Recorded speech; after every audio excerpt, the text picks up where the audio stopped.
Hi, kindergartners. It is Mrs. Brousseau here for a read aloud. I've really missed reading to you while you were doing your learning about giving book talks, and I'm so happy that I am back to do a read aloud for you each day. So, we have been working our way through a lot of text sets during our kindergarten year together, and we have 10 text sets that we have not read yet. We won't have time to read all of the books in all 10 of the text sets. So, what I have decided to do is to just give you a little sample from each text set. So, each day for the next 10 days, I'll read one book from each of the text sets that we haven't read yet this year. So, the text set that I'm going to read to you from today is a text set that is called Exploring Animal Tales.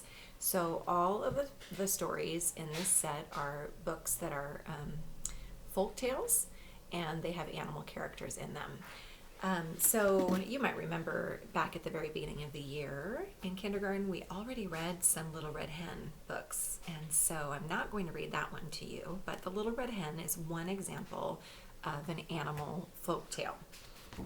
And during language workshop this year, you read and retold and acted out the story of the Three Little Pigs.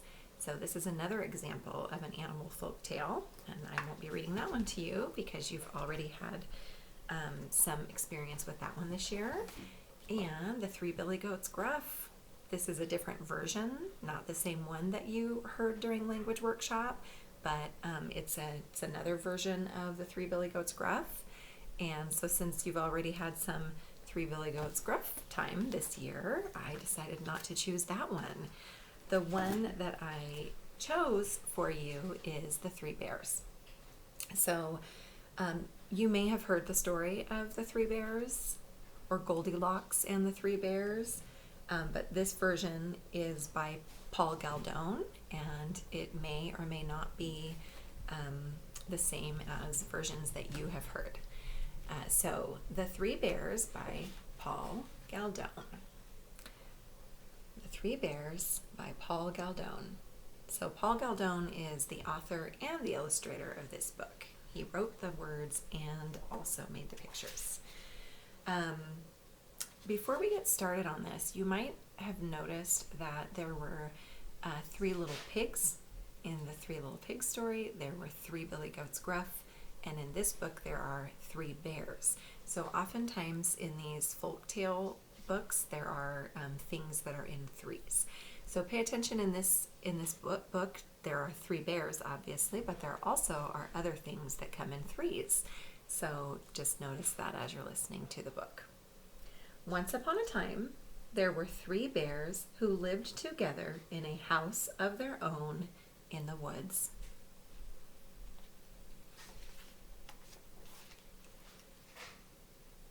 One of them was a little wee bear. One of them was a middle-sized bear.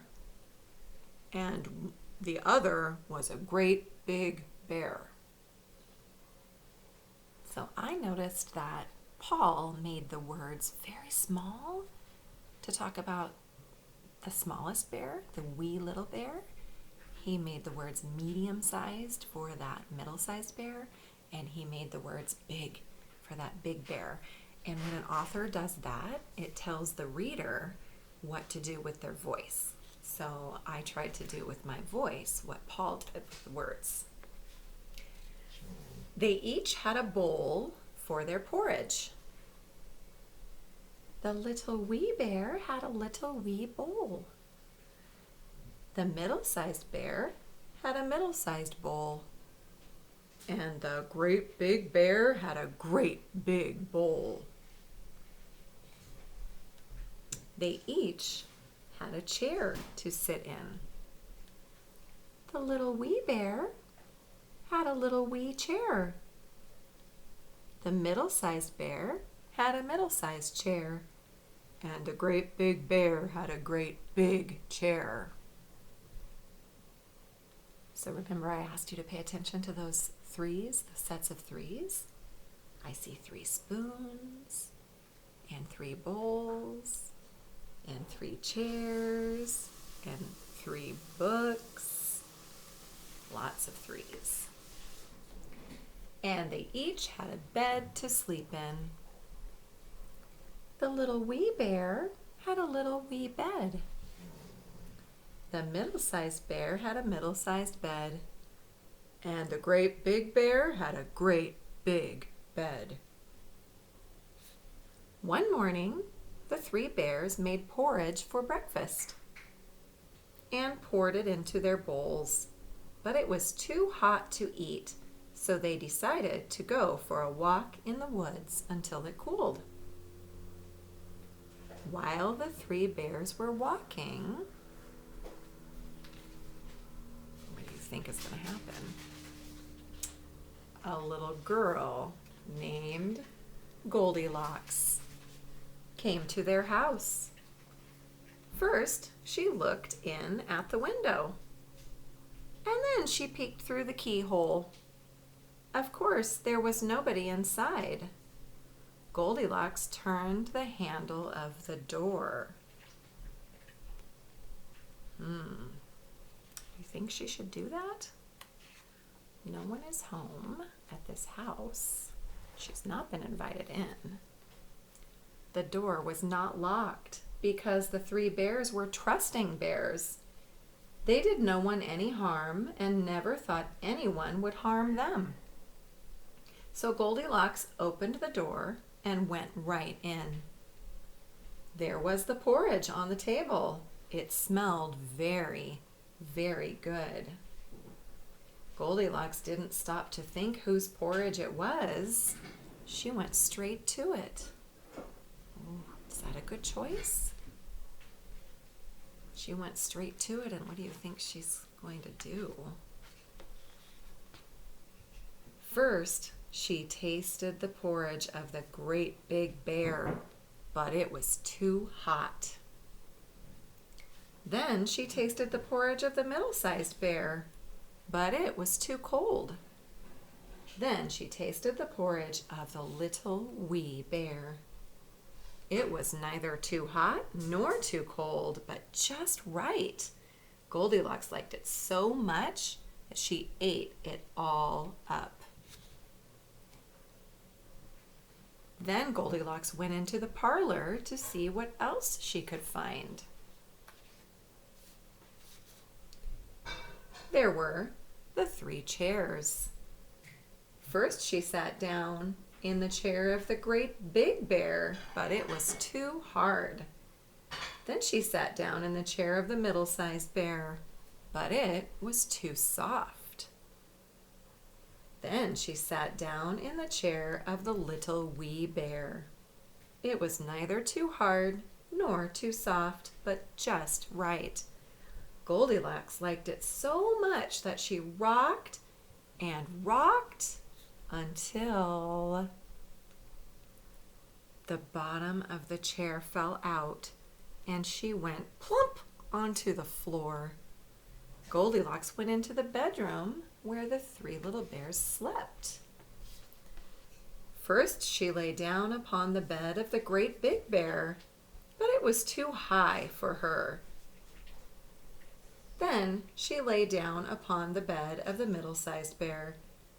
But, oh, hold on, I have to go back. I made a little mistake here. It was too high at the head for her. So first she lay down upon the bed of the great big bear, but it was too high at the head for her. Then she lay down upon the bed of the middle-sized bear, but it was too high at the foot for her. Have you noticed that these 2 are always the opposite problem? We had too hot and too cold for the porridge. We had too hard and too soft for the chairs. And now we have too high on this end on the big bed and too high on the opposite end for the middle-sized bed. And the wee little bed is probably going to be just right, right? Is that what you're thinking? Then she lay down upon the bed of the little wee bear. It was neither too high at the head nor too high at the foot, but just right. Goldilocks liked it so much that she covered herself up and fell fast asleep. What do you think might happen next? Look, there's the bears. Looks like they're still outside. But remember, they just went for a short walk to let their porridge cool. So they're probably ready to head home. By this time, the three bears thought their porridge would be cool enough, so they came home for breakfast. Goldilocks had left the spoon of the great big bear in his porridge bowl. He noticed it first thing. "Somebody has been tasting my porridge," said the great big bear in his great big voice. Goldilocks had left the spoon of the middle-sized bear in her porridge bowl too. "Somebody has been tasting my porridge," said the middle-sized bear in her middle-sized voice.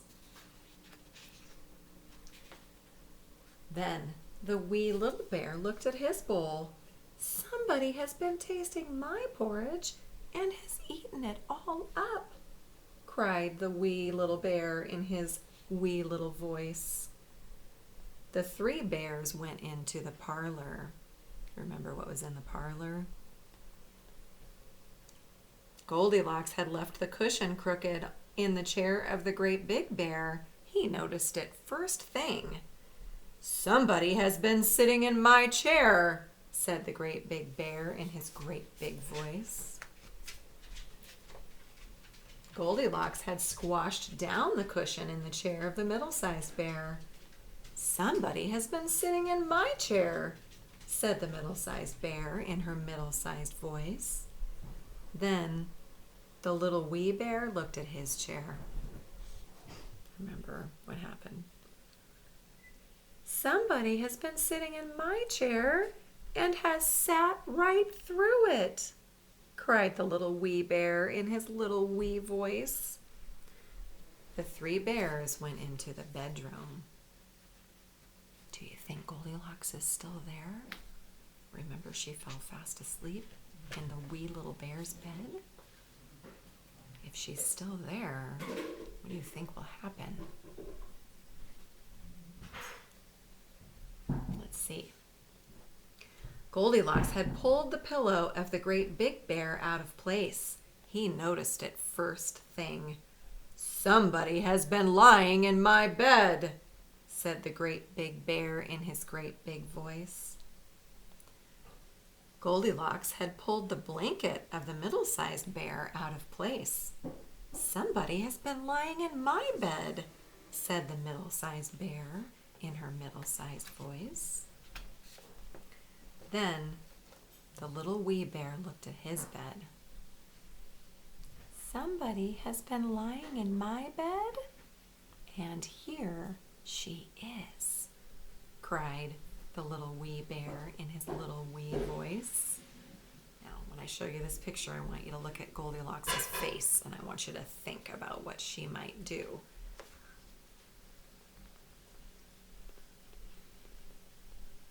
Yikes. What do you think she's going to do? She sees these three bears looking at her. She's been in their home.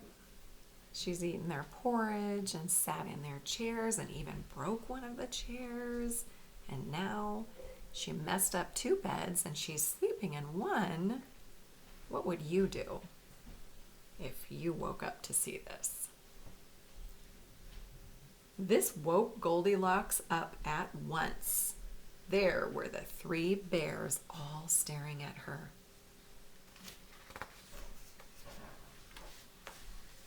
Goldilocks was so frightened that she tumbled out of the bed and ran to an open window. Out she jumped. And she ran away as fast as she could, never looking behind her.